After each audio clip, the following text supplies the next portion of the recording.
I am recording this from the executive suite of the city hospital. It costs $10,000 a night. It has a view of the skyline I built, silk sheets, a private chef, but it smells exactly the same as the charity ward. Fear and the end. Yesterday my heart stopped. In that darkness, I didn't see my bank account or my skyscrapers.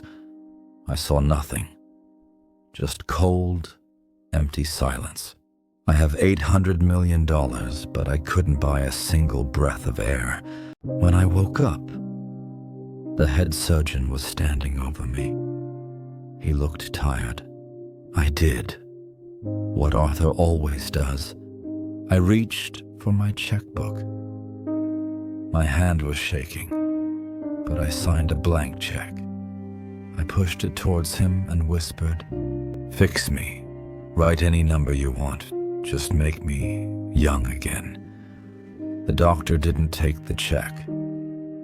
He gently pushed my hand back onto the bed.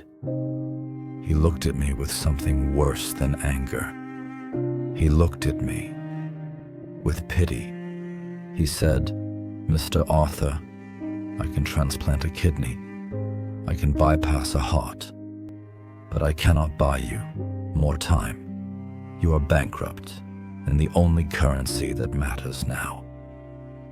For the first time in 50 years, my money was just colored paper. Last night, I couldn't sleep, so I dragged my IV pole out into the hallway. I walked past the waiting room. There was a young couple there. They looked poor. Their clothes were worn out. The man was sleeping on a hard plastic chair, his mouth open, exhausted. The woman was sitting on the floor, resting her head on his knees. She was holding his hand, even in her sleep. They had nothing, and yet they had everything. I stood there, in my $10,000 silk pajamas, watching them. And I felt a jealousy so deep, it burned my chest. If I offered that woman $1 million to let go of his hand, she would spit in my face. I realized right there, I am not the richest man in this hospital. I am the beggar. The nurse came in this morning to update my file. She asked a standard question. "Mr. Arthur, who is your emergency contact?" I froze. I thought of my son, who hasn't spoken to me in 10 years. I thought of Martha in the ground. I thought of Thomas, whom I betrayed. I looked at the nurse. My throat went dry. I said, "My lawyer." She stopped typing. She looked up at me. There was a long, awkward silence. "Your lawyer?" she asked. "Yes," I whispered. "Just my lawyer." She typed it in. Click, click, click.